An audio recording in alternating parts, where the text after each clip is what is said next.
What is up, everyone? Welcome to the Political Spectrum Podcast, where podcast collecting people with different beliefs on the political spectrum, gathers them together, and have them discuss politics, recent news, etc. Today, we have a very special edition of the podcast.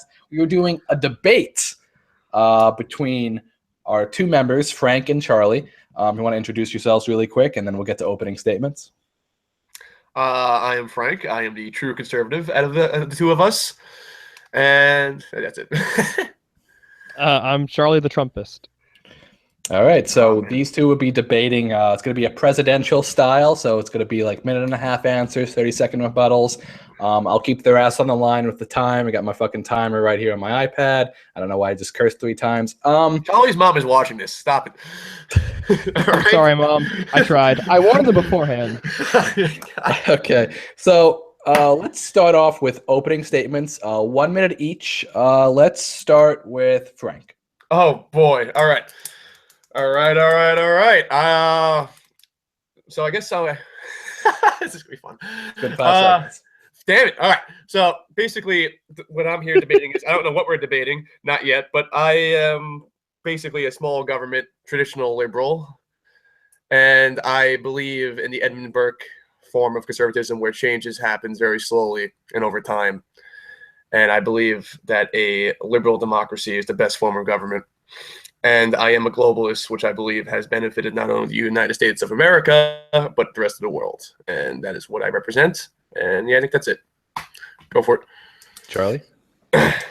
I'm Charlie. I am the Trumpist, like I said. Trumpism basically means secure borders, economic nationalism, and overall nationalism, really. I am a nationalist. I am opposite of Frank in that regard. I don't believe there is a best form of government. I think every culture and every people determines the government that is best fit for them. For us, that's liberal democracy. For Iraq, it might not be. I am a recovering libertarian / conservatarian, and I have moved rightward. I believe that nations and cultures and peoples are the fundamental. Well, it's like Donald Trump said, the nation state remains the true foundation for happiness and harmony. He said that? He did. I am very surprised. Yeah.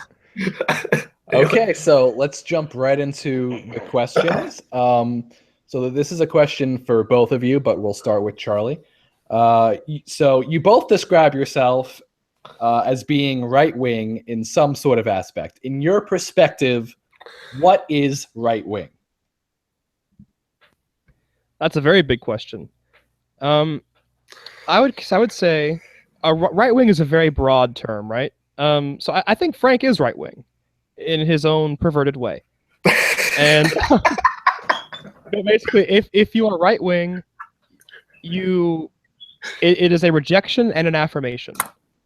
So you reject the idea of interchangeability, right? Not everyone's the same. Some people have, like we're meant to do different things. You also, if you're a right winger, you believe in a sort of a natural order, right? That there is a way that society and people's relations with each other and nations' relations with each other are supposed to function, and that way is manifest in nature. If you are a left winger, it's more of a what can we do to kind of engineer this, right? To make it run perfectly like a machine and use people as interchangeable cogs in a great mechanism. I think a right-wing position, basically from libertarianism to like someone like, say, Tolkien, someone like Tolkien, someone even further right, they would reject that. They would say that, well, yeah, just not that. So, yeah, I mean, regarding, fundamental philosophical influences of the right, at least in my version of the right, Ayn Rand, Friedrich Nietzsche, Oswald Spengler, a scouting of other people, but those are the ones that kind of shaped me the most. So, yeah, libertarianism is right-wing in its own way. It believes in the agency. Okay, well, you know what I mean. Libertarianism, paleoconservatism, neoconservatism, these are right-wing things. Frank, 30-second response, or jump right into your answer? I'll jump right into my answer. I believe mine. My definition of conservatism traces its origins to John Locke, where it focuses on the individual. It focuses on life, liberty, and pursuit of the ownership of property, which later gets changed into happiness. And that is, and then from there on, it expands into like it focuses on the individual. It focuses on individual freedom, and it focuses on the rule of law. To me, that is what conservatism is. It is not. It focuses on limited government. It focuses on the individual, and it focuses on, like, something as I'm quoting Ayn Rand, but she believes that a society is made up of the achievements of multiple individuals, and that is something I believe what conservatism is. It focuses on the individual versus the collective, and that goes way back into John Locke and other philosophers. And I think that's where me and Charlie we're going to disagree on whether it's collectivism versus individuality. 30 seconds. Okay. Yeah. Charlie, 30-second rebuttal, or Yeah, I'll take a 30-second one. I mean, what you just described, Frank, is classical liberalism. Yeah. Which is just leftism from the past. I agree it is to the right of, say, radical progressivism and the ideology that has now taken hold of our campuses. But I think the individualist strains of the right, they run the danger of alienating the fundamental building blocks of human happiness, which is society. Okay, time. Frank, response, or? Oh, I disagree. I don't think society is like, society is part of happiness, but I'm not saying I'm against society. Society, in my view, is consisted of people who strive for their own happiness and that they voluntarily work together. And also, I know you say classical liberalism, but also even Edmund Burke would say institutions are important. He is the conservative, and that's where I believe is conservative, which that you hold the institutions, that they don't change, that they stay similar, which is kind of, I don't know if you agree with me on that. Time. But go on.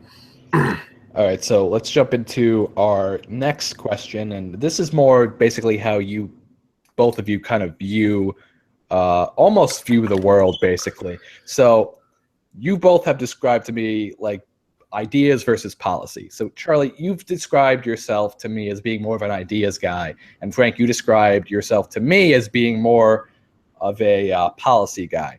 So yeah. We'll start off with Frank on this one. What does being more of a policy guy mean? And compare that to Charlie, who is an idea guy. And minute and a half for you, and then yeah.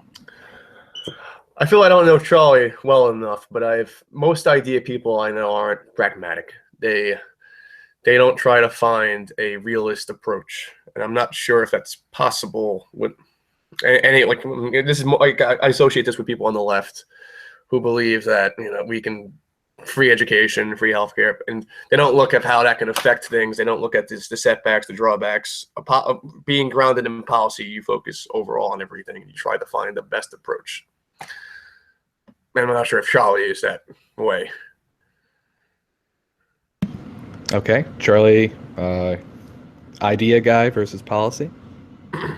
Yeah, I think I am an idea guy. You're right. You're right in that characterization, because yeah, it's the one that I give. For me, the ideas are what is important, right? Policy is the specific thing you implement to make an idea manifest in a specific place at a specific time with specific circumstances. And that's important.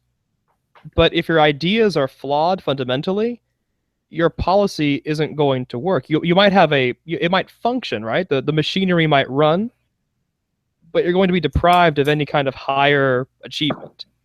So I think I leave the strict policy to other people, but I do try to keep my ideas grounded in reality. Like, if you ask me any idea that I have, I can tell you how to implement it. I just can't give you like the exact policy detail. I can't give you the 12-point plan, but I can say, oh yeah, well, you could do this.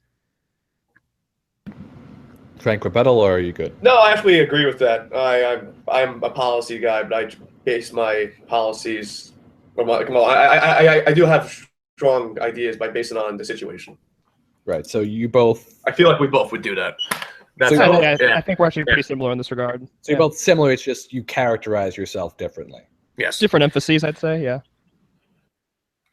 All right. So let's jump into our next question. This one's for Charlie specifically. You suggested in the past that you are skeptical of progress. What do you mean by that? Sure. I am very skeptical of progress. I don't believe in it. I guess it's not real. Look, you can see this idea pretty much anywhere. If you look at history, people look at history and they will say, okay, modern times are just fundamentally better than any other time in history, right? The progressive idea that history is on an upward slope with occasional ups and downs, where overall the trend is upward, it is better, we're going forward, and the future will always be better than the past. I think that's wrong. I think that's incredibly wrong. And their reasons for saying that we have progress are usually incredibly shallow. It's like, oh yeah, well, we have Spotify, so that makes us better than Rome. Like, no, that's not how it works. I don't think that people have fundamentally changed. If you read history, you can read philosophy, you can read Aristotle, you can read the Iliad, you can read the Odyssey, and people have not changed. Hell, you can read the Epic of Gilgamesh. People are 30 the seconds. same. Okay, people are the same, and it's pointless to try to mold them and try to engineer them. History is not a line; it is a circle. History is cyclical, and our society will one day in the distant future collapse, just like everything else. We should not think we're immune to the flow of history. Frank, 30-second rebuttal. It's gonna be more than 30 seconds, but would you agree that slow change is good or no change for people to adapt? I agree with Heraclitus. Change is inevitable. No man passes through the same river twice. I don't think change has a moral characteristic. I think it can be done well or badly. Okay, so there is such thing as good change. Okay. It's not the speed of the change, it's the content of the change. Like, what are you changing and why? Okay. No, I okay. I understand. I'm glad, Okay. Frank. No, I thought you believed in no change, and I was like, that's interesting. No, I'm not a reactionary. Because the American Revolution was bad, and then other No, it wasn't bad at all. Industrial Revolution, which I think No, Spangler talks about. the American Revolution was a good thing overall. It was an independent people asserting their independent culture and their independent destiny. Because like when I look at change, I compare the American Revolution to the French Revolution. There were two different changes. The American Revolution didn't get rid of the institutions, law and order. They didn't get rid of religion. They kept those things. Yeah, you're right. The French Revolution, they got rid of that completely, and look what happened. So when you do change too fast, it does depend on the content, like you said. It does turn into a shit show. Excuse my language, Mrs. Wedding, but she's a good Christian lady. She forgives you. Right, okay. So that actually answered my next question that I had for you, Frank. So we'll jump to a different one instead. So, Frank, how would you? And this is more for Frank. Charlie, you could give your rebuttal, of course, because I think we know your position on this. But how would you attempt to fix the huge trade deficit that America is experiencing right now, as opposed to the trade deficit Trump? America's having? Me? Okay. Yes. Okay. How would I work that out? Well, Donald Trump did mention something that I agree with. We have a deal with Mexico that isn't real exactly free trade. They don't pay taxes on their exports, I believe, right? They don't pay VAT taxes or any of that. So it's hard to work with NAFTA for free trade to exist. I would agree on reworking that because technically free trade isn't free trade if you're at a disadvantage. And I would do the same thing with China in the hopes of fixing our trade deficits. But I wouldn't completely gut TPP. I would try to have TPP pass, but try to make free trade actually free and not at a disadvantage. And yeah, that's my input. Charlie, rebuttal or response? 30 seconds, right? Yeah. Okay, that's fine. That's a perfectly fair position. It's a position I would have held a year ago. I would say, yeah, my solutions are fairly straightforward. Withdraw from NAFTA, or TPP, whatever it's called now, and encourage industry, encourage exports. If necessary, go with tariffs. So that is a dangerous path to go down. So we should be wary of doing that, but we should be willing to do it if necessary. have an economy that supports the worker and supports industry. Okay. Next question. This is for both of you, but we're going to start with Charlie. What are your thoughts on nation building? It's a terrible idea. If you just leave countries to develop, they will fall into the cultural forms and political forms and philosophical forms that fit them best. If you go in and you try to alter that by force, you can impose a rigid structure, but it will become brittle, it will crack, and it will crumble. The only way you can fundamentally change a country, as Frank mentioned in his interview, is to do what happened to Germany, where you basically go in, kill large swaths of the population, completely bomb them into rubble, occupy them for decades, and make their new government for them. I don't think that's something we should be doing. Obviously, World War II was an exceptional case because we were dealing with genocidal maniacs who wanted to kill us. But regarding Iraq and regarding Afghanistan, like, we should not be trying to nation build these things. We need to abandon our oversensitivity regarding specific forms of government. Like, oh, we can't work with them, they're a dictator. Like, well, yeah, so were most governments for all of human history. Were they all completely evil and irredeemable? It's not our government. I don't want an American dictatorship. We're a democratic country. That's our culture. But we shouldn't be trying to make everybody else democratic. If the Russians or the Iraqis or the Saudis wanted to be democratic, they would be democratic. They would make it happen. But they have not, and it is not our business to make it is not our business to make them do so. Okay. Frank, rebuttal and then response. I agree with Charlie on certain aspects. There was a time when I was a neoconservative because I read Weekly Standard and Irving Kristol and Bill Kristol, and I metamorphosized over the last year, and I realized change takes time. But that being said, the best form of government is liberal democracy, as it offers fair elections and fair treatment of citizens and their people. But I don't think we should be nation building. We should have a global presence. That's why I disagree with Donald Trump in leaving NATO. And I don't know if he wants to leave the UN, but I'm not sure his stance on that. Please leave the UN, please. We can use the UN as a bully pulpit. That's why I advocate for us being in the UN. But with that being said, I am against nation building unless the country and its citizens want it, and unless it's possible given the situation and the American public's view of it and morale. Charlie, are you good? Oh, I'd like to respond, yes. Go ahead. Yeah, the UN's a disaster. Use it as a bully pulpit. We have the largest, most powerful military in the world. We don't need a bully pulpit. Our bully pulpit is a tank and an aircraft carrier. We don't need the UN General Assembly to get our point across. Vietnam. Sorry.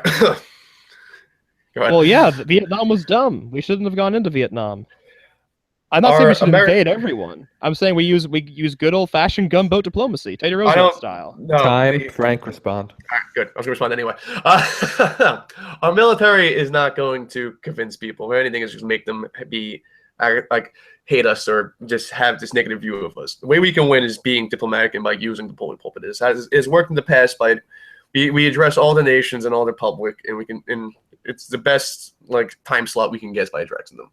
Do I think the UN should be reformed in a lot of ways? Yes. Do I think it's useless? Yes. Do I think the United States of America is the UN? Yes. But it's still a bully pulpit that allows us to address every other nations, and it allows us to meet with leaders that we would normally not meet with. We can easily do that.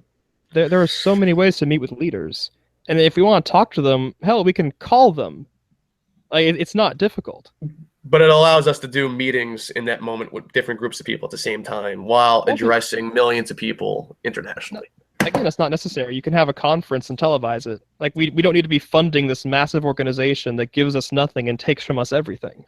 But the UN Security Council is something that I think we should be part of, because we deals with those other countries with nukes, and we work together to handle other nations. Well, yeah, you can forge alliances, you can have conferences, you can have councils. I mean, this is how diplomacy was conducted for centuries. The great I powers would agree, have. but Go ahead. go ahead. Yeah, the great No, no, powers go would ahead. meet and they would hash out their problems. And like if there was a conflict, you'd have a third arbitrator. Yeah, Like, but you know, that was 20th century diplomacy. Right now, most of the world wants to be in the UN, or majority of the world. So that is, well, yeah, if we 'cause the UN, decide to be an gives them a outsider, lot, the UN gives them Yeah. aid. Like the UN Yes. bribes them. Of course they want in. yeah. Using our So that's money. why. So once we leave, we're going to lose that way of negotiating and forming alliances. That's why I think we should stay, because then we lose that audience. Well, again, we don't need it for an audience, and also we don't need it for the weight. We have plenty of weight on our own. You can't ignore the United States. Oh, Like, countries have. But how many supercarriers do we have again?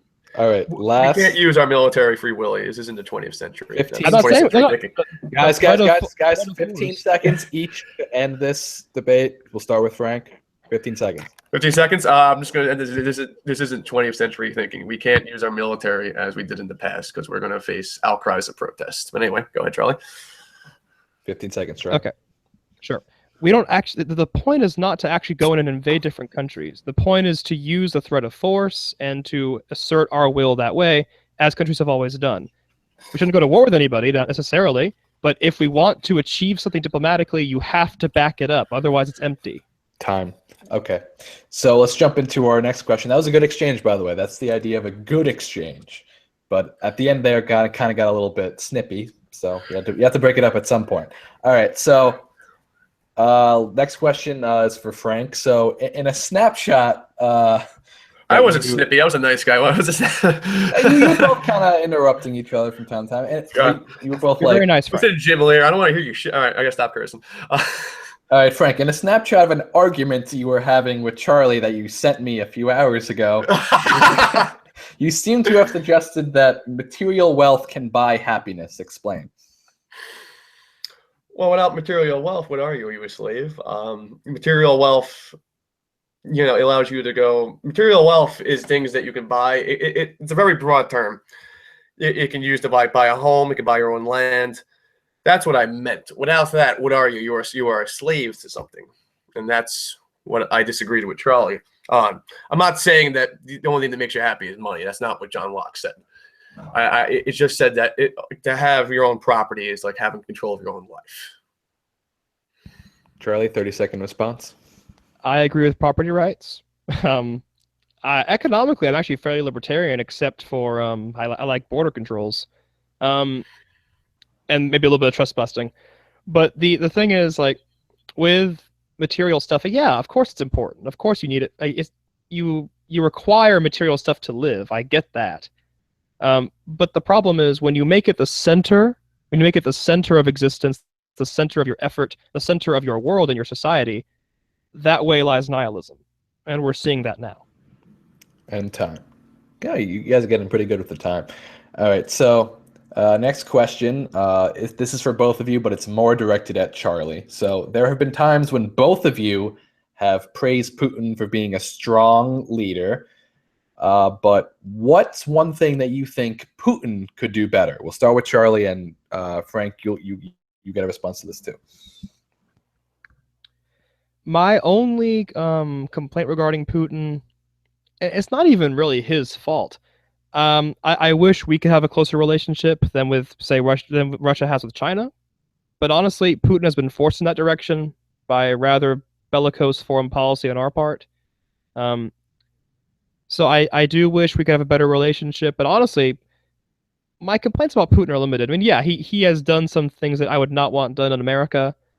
But Russia is not America. Different country, different culture, different context.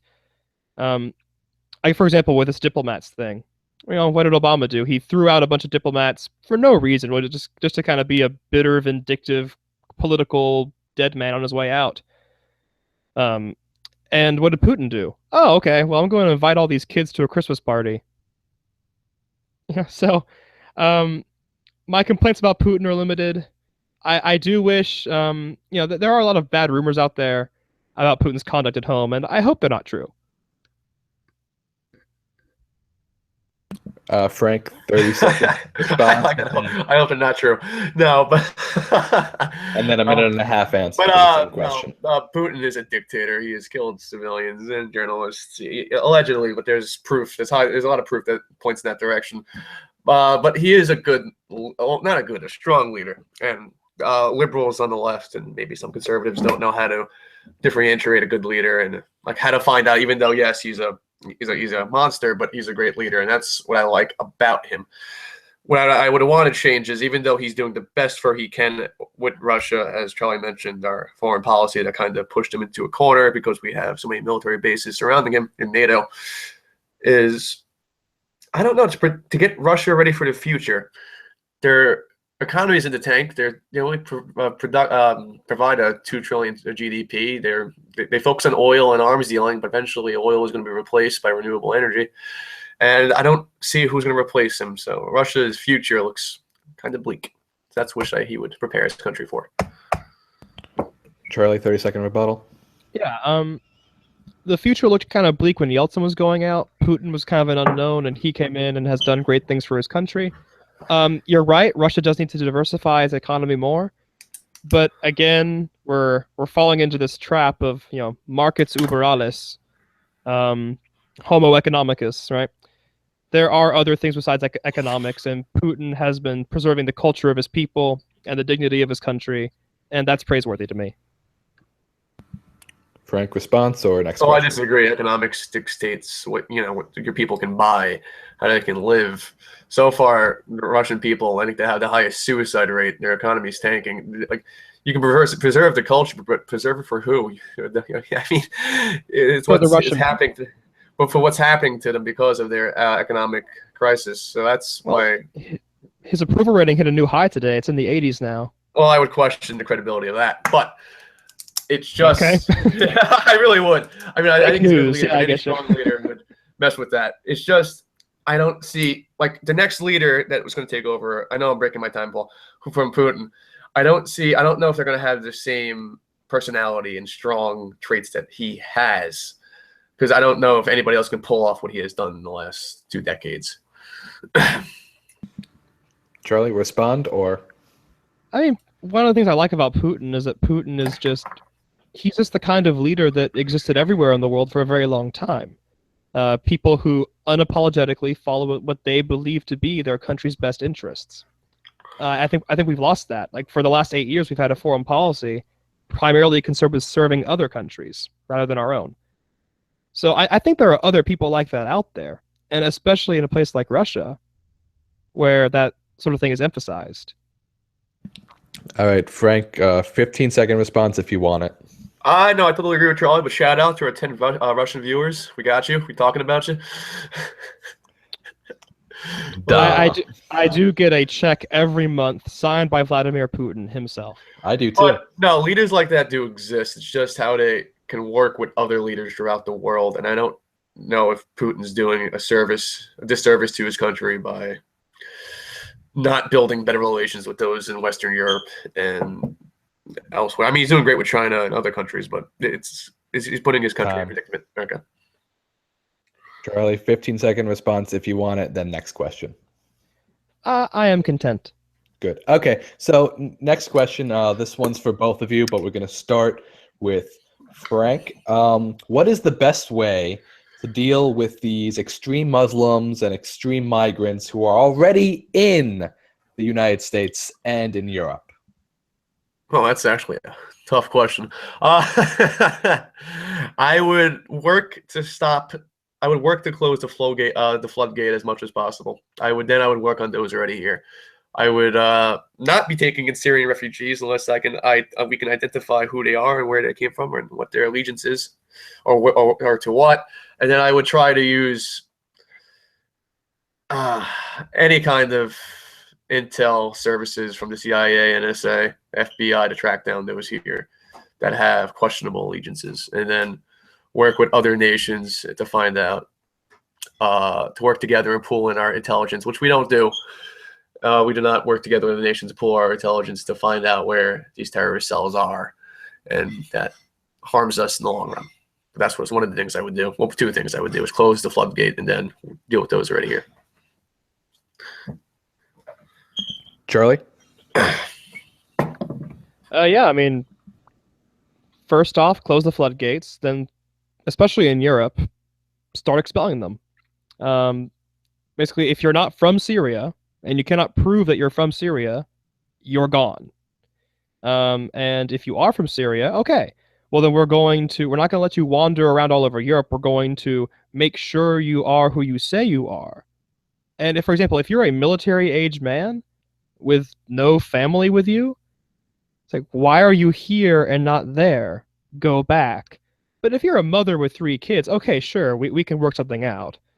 But these numbers should be small, and just the sheer tragedy of what has happened to Germany, I think that is ample evidence that action must be taken, and it must be taken yesterday. Frank, response, or are you good? I wish there was a system that where we can background check single males, but we probably can't. So that's why I agree. If you're from Syria and you have a questionable past or a single male, it's going to be hard. But I do think we should take in the children and maybe families that don't have any ties to any radical groups, if it was possible. Sure, I agree with that. Yeah, but I would preserve the country's laws, and I wouldn't allow Sharia law, and I wouldn't allow the rapes in Cologne. I would expel basically everybody involved in that, which I don't think Germany did. So, yeah, we agree on this. Yeah. Yeah. Okay, great. So we'll get to the next question. This one's also directed to both of you, but we're going to start with Charlie. So at one point, you both of you have mentioned both on this podcast and to me personally that Ayn Rand has been very instrumental in your early political days. Can you elaborate on that a little bit? Sure. It's a minute and a half, right? Okay. Yes. Yes, I saw you say yes. Okay. Yeah. So I discovered Ayn Rand. I think it was the summer after my freshman year of high school. That's a good age to discover her, right? I have read Atlas Shrugged 3 times, and I have read The Fountainhead twice. Honestly, though, I think The Fountainhead is the better novel. What Ayn Rand got to me was she converted me for a while. I was not just a libertarian. I was a hardcore objectivist, right? I was an atheist. Like looking back, I didn't know it at the time, but yeah, looking back then, I was like, okay, yeah, I didn't really believe in anything. But what Ayn Rand, her main function for me was that has stuck with me, has been teaching me the importance of the great individual, the important person, what she called the motor of the world. And even more importantly, she opened the gate for me to Nietzsche, because like she was a Nietzschean at one point and then she changed. And what I discovered was oh well, the things that I disagree with her on certain things, Nietzsche covers those. So she would not like me now, but I will always have a soft spot for her because she was my political awakening. She made me who I am in a lot of ways. Frank? Ayn Rand would be upset at how Charlie turned out today. But but I discovered, this is funny, I discovered Ayn Rand possibly when I was a sophomore in college. So Charlie had a big start on me there. I discovered her from Christopher Hitchens criticizing her. And Christopher Hitchens was one of my political idols. And then I somehow discovered Ayn Rand and I read The Fountainhead. But I also agree with Charlie. The Fountainhead is her best work compared to Atlas Shrugged. I also read Anthem and I read other books by her. But to me, she in the character of Howard Rourke, she shows how the individual and striving for happiness is what a person should do. Like a person gets happiness from fulfilling their own goals and desires and doing so, and striving to be a better person than relying on society or religion. And that, in fact, The Fountainhead was pretty crucial in me becoming an atheist as I stepped away from religion. And I've always loved her work, and I watched her in interviews and I read her books. And I think she was very instrumental in creating help boosting the philosophy on the right. of individuality against 30 seconds. collectivism that eventually has been seeping his way back in. And when people denounce Ayn Rand today, they've never read any of her books or think it's a fantasy of an individual striving to do his best or become great. And that's always bothered me. But yeah. Charlie, response? Just briefly. I mean, yeah, I do think Frank and we took different things from it. Obviously, her main point is the importance of the individual. You're absolutely right. But it won me over for a while. But like what I took away from it was the greatness narrative, was the superior person striving to make something of themselves and of the world. And to everyone listening, honestly, just read the opening of The Fountainhead. It is one of the best bits of writing you will find. Yeah, Paul, read it. Oh, you haven't read The Fountainhead. He has your copy, by the way. You are the worst libertarian. I still have your copy, by the way, Charlie. I'm getting to it. You're welcome. But I do want to bring up a point. Nietzsche, I think, Charlie can correct me. Did he? I think the difference with Ayn Rand and then Nietzsche was Nietzsche justified actions based on emotions. Am I wrong or right there?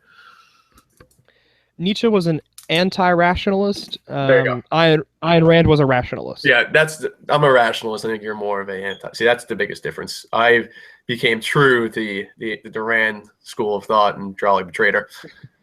Well, Ayn Rand's a heresy of Nietzsche. So I return to the Holy Mother Church of Nietzsche, you heretic.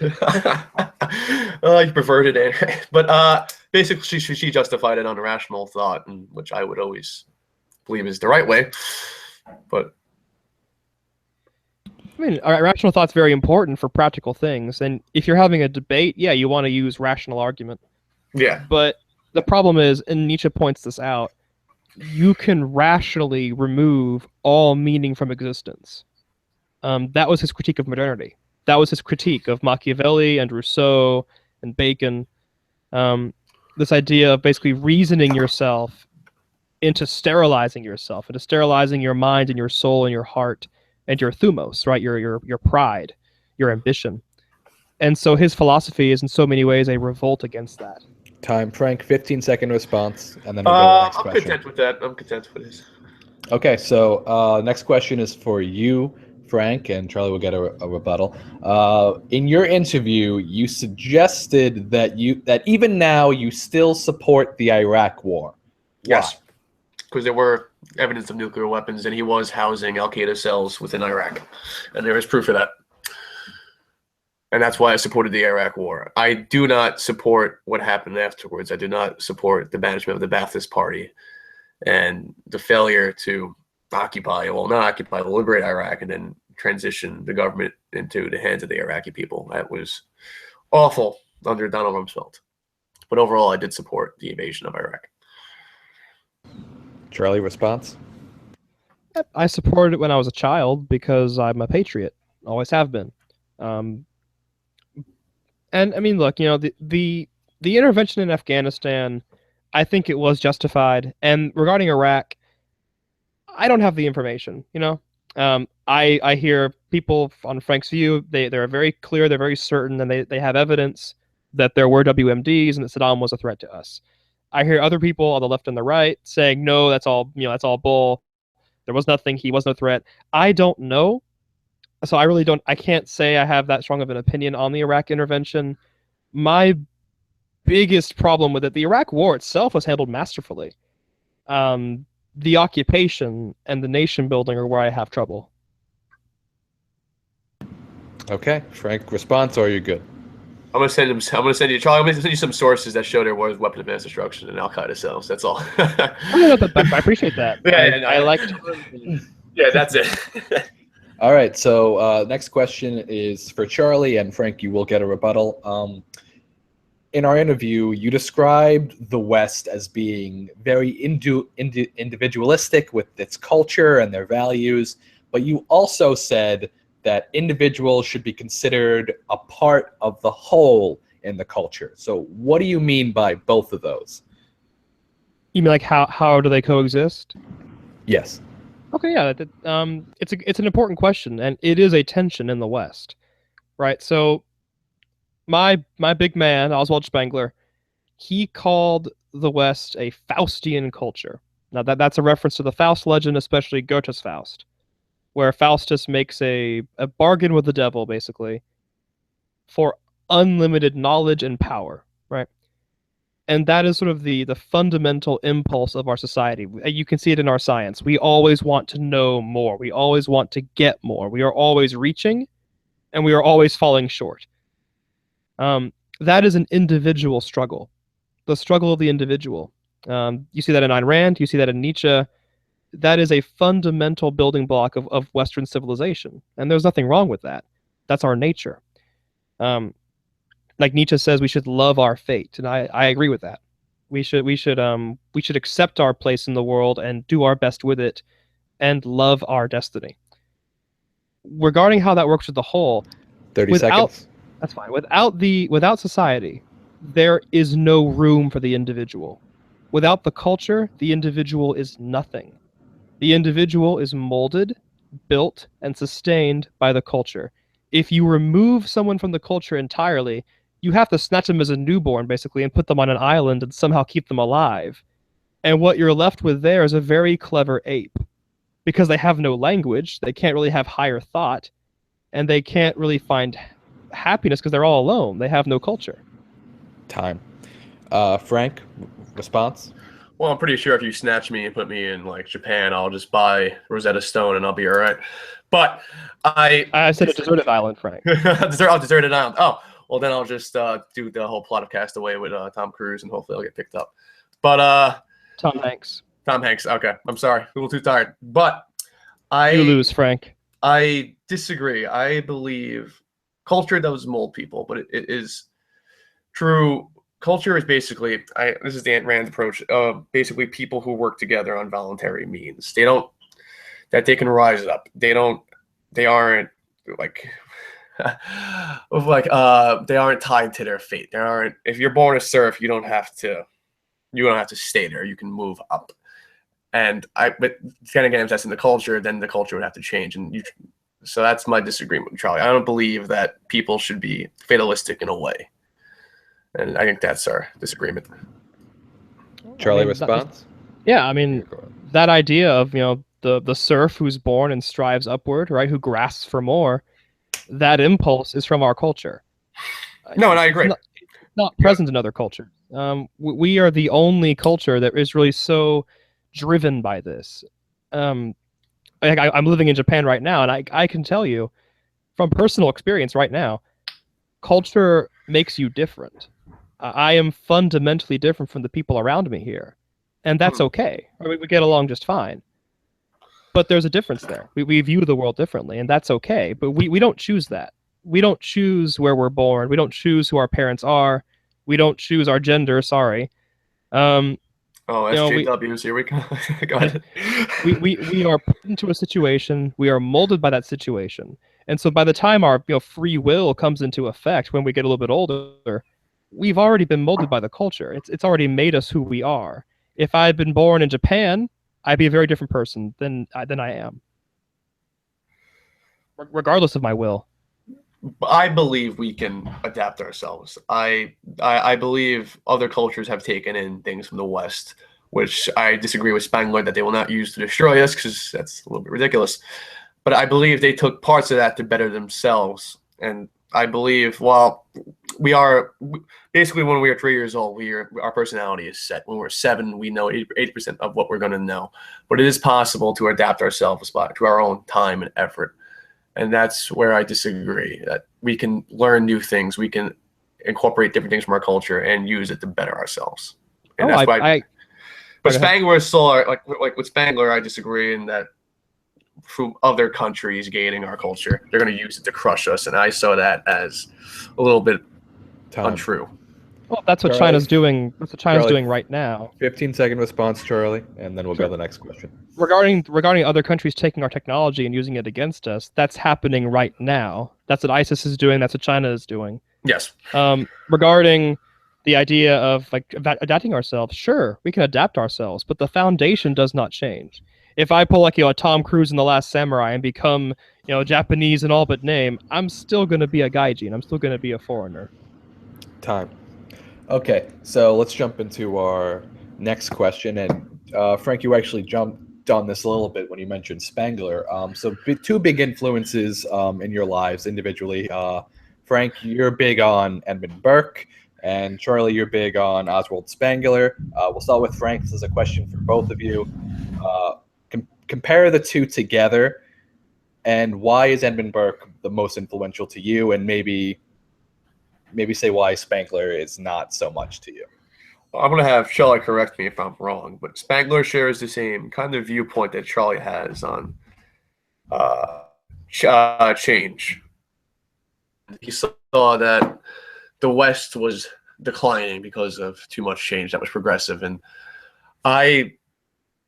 Burke saw change in slow dosages as good. And I don't think the West or America right now is experiencing rapid change. We're experiencing change, but I don't think we're declining.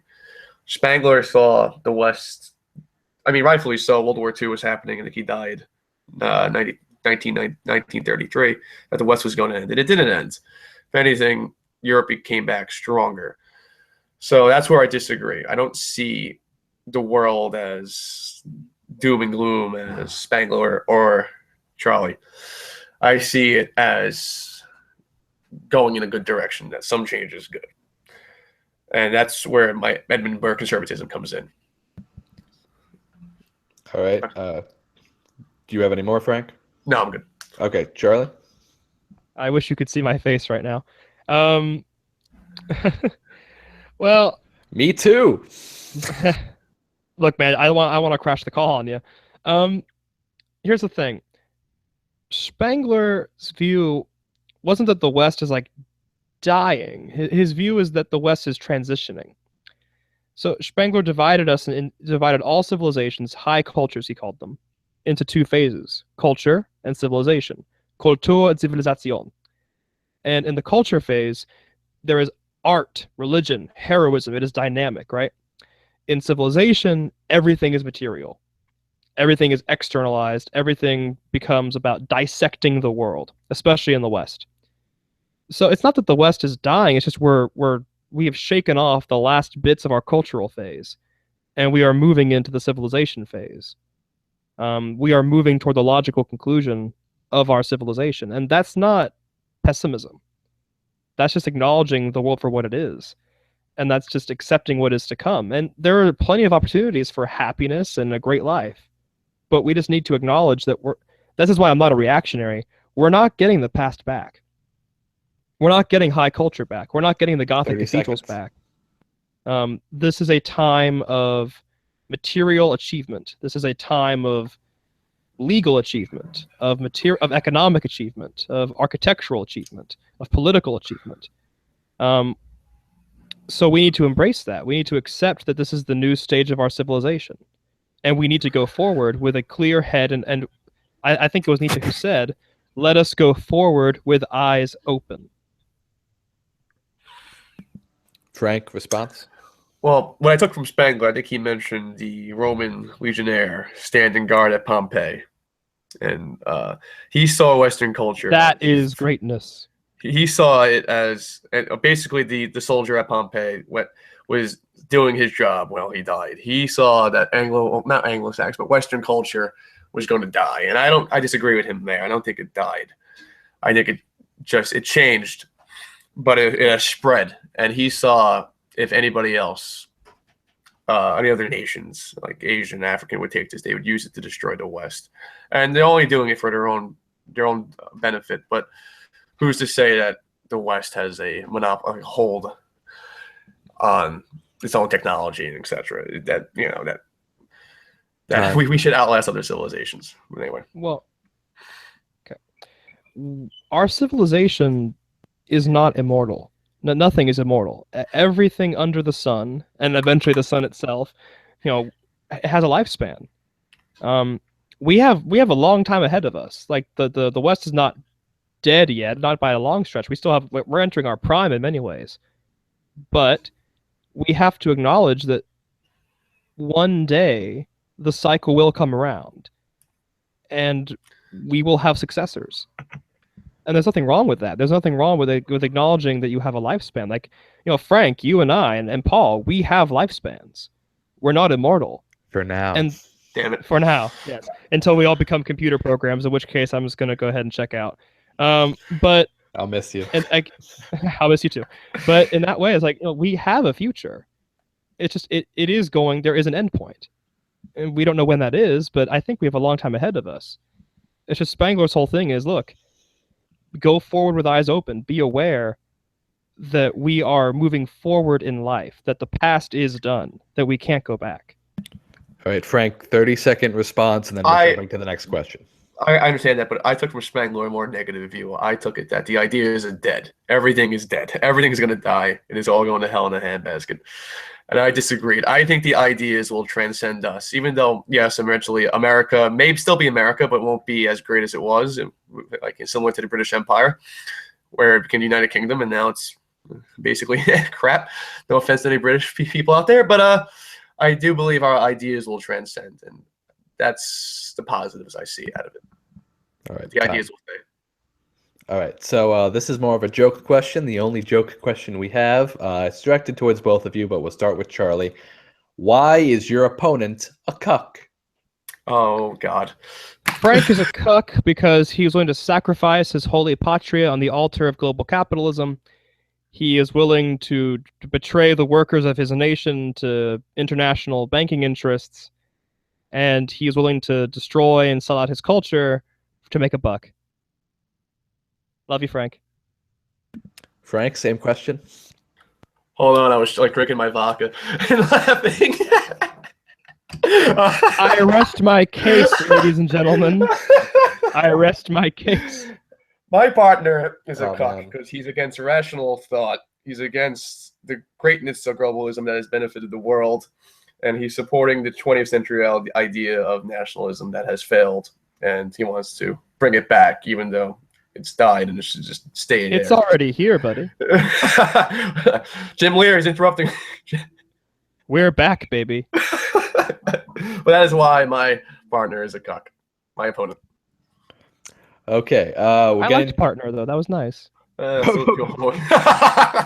Well, we're all partners, and because we're not all sexually. I can do better than Charlie, but whoa, all right. Charlie, response. What a cuck! I'm sorry. Does your mom know what a cuck is? Should we explain it like right now for all our parents who watch? Well, mine don't, because I have shame.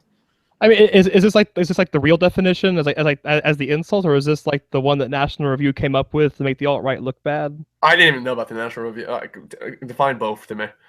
Yeah, a cuck is from the first time I saw it was in Shakespeare, and it is a person whose wife is unfaithful to him, and he's basically kind of hapless about it. Okay. Yeah. So for when someone like me uses the term cuck, or people far to my right, you're basically calling us Hillary Clinton. All right. Well, we're basically saying, like, look, you're letting your country be destroyed. You're not doing anything about it. Like, why? All right. All right, so we're getting to the end right now. There's 2 more questions, then we're getting to the closing statements. So let's get to the next one. We'll start with, this one's going to be for both of you, but we'll start with Frank. What policies and areas do you think you could both work together on? Oh.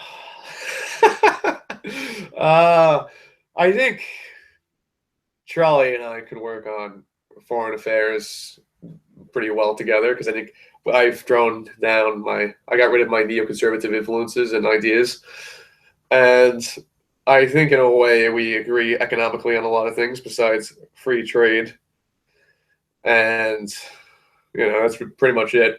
And social issues, I don't know if we can agree on that, but other than that, fiscally and foreign affairs, excluding NATO and UN, we can work on. Charlie? I mean, yeah, except for NATO, the UN, and traitorous trade, I think we can work fine together. I think we both do view the world through more of an interest-based lens, though I'm trying to figure out how you have an interest-based lens if you're not a nationalist and the country is just kind of interchangeable based on its ideas. I mean, by that method, we should just have the UK, and we should just serve our foreign policy in their interests instead of ours. But that's another discussion for another time. I love you, Frank, even though you're a cuck. All right, so Wait. I gotta do a rebuttal. No, it's fine. Keep going, Paul. You can. I gotta respond to that cuckery. 30 seconds, go. You can be a globalist with national interests. Just because you're a globalist, I'm not saying that you have to burn down your house just because the UK wants it. You do you serve your interest, but you do so. You can be nationalistic, but you try to work with other nations to build a better world, because in the long run, by having a better world, it's benefiting you in a way. That's my view of globalism. And you can have national interests and be a globalist at the same time. You can be a fusionist. Time. We'll All right, save you 15 yet, Frank. seconds. No, that's fine. Okay. I mean, we'll save you yet, Frank. We're working on it. Great. All right. So last question, and this one's not policy-based. This one's more about the debate. We'll start with Charlie. Has your opponent suggested anything about you today that has been untrue? There's this odd insistence that I'm a reactionary when I'm not. I'm actually a bit of a revolutionary in a lot of ways.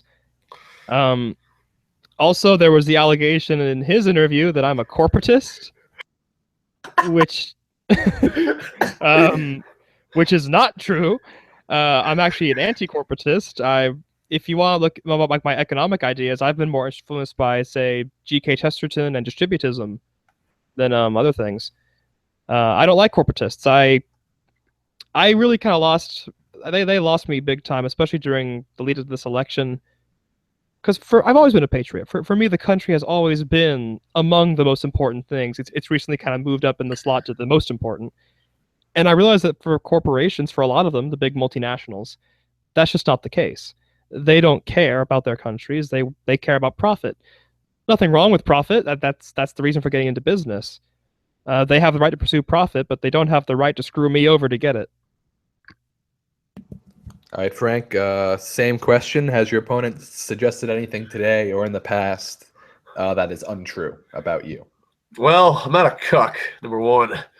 Number two. Frank, we all know you're lying.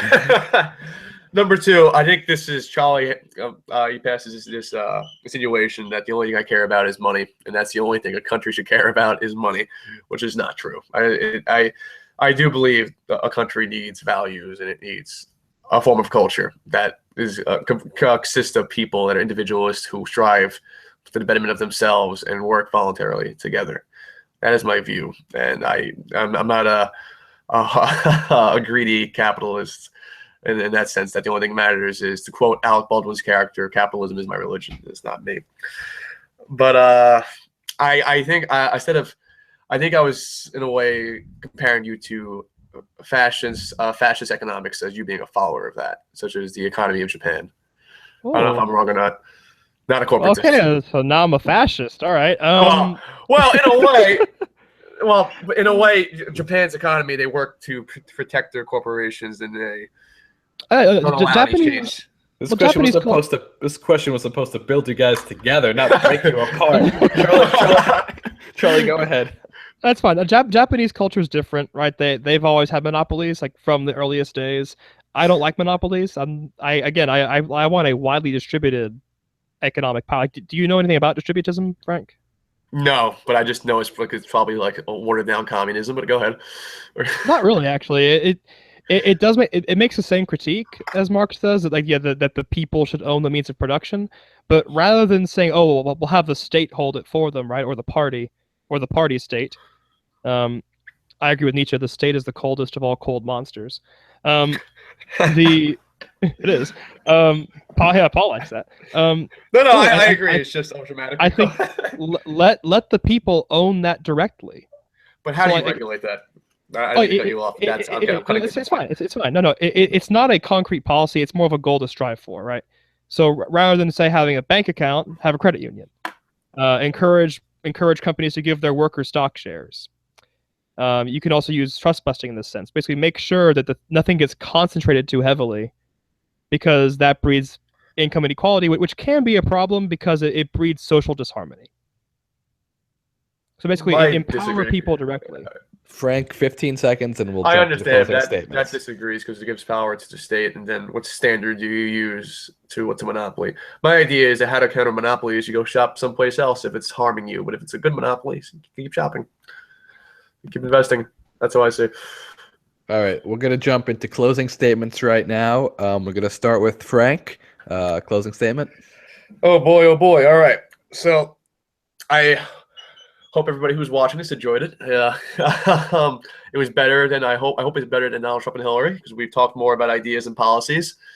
But I do believe the best form, the best ideology, well, the better ideology of the two is one based on rational thought and focuses on the individual against the collective, because the only way for a person to be happy is to strive for their own desires and wants and needs rather than being part of a country where you follow the country's wants and disease and you focus on the betterment of the country, even though that can lead into a problem or a charge of the light brigade scenario where you follow orders and orders that aren't well given or well instructed, and you go down with the ship. Charlie, closing statement. Happiness does not come from buying a bunch of stuff that you want and then dying. Happiness comes from fulfillment.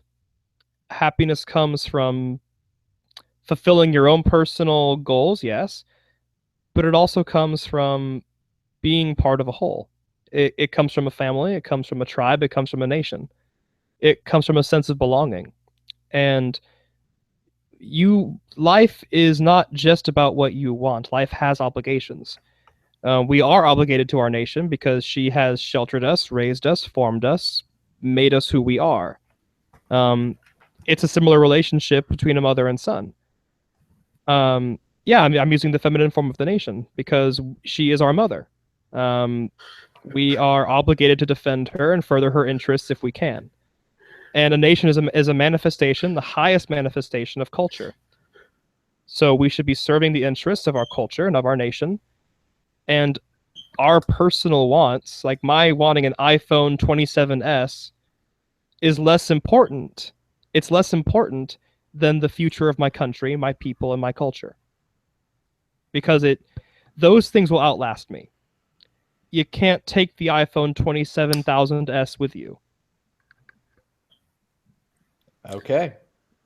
So this has been the Charlie versus Frank debate. If you enjoyed this video, please like, comment, and subscribe down below. If you have any criticisms of either of the two or of me, I don't care.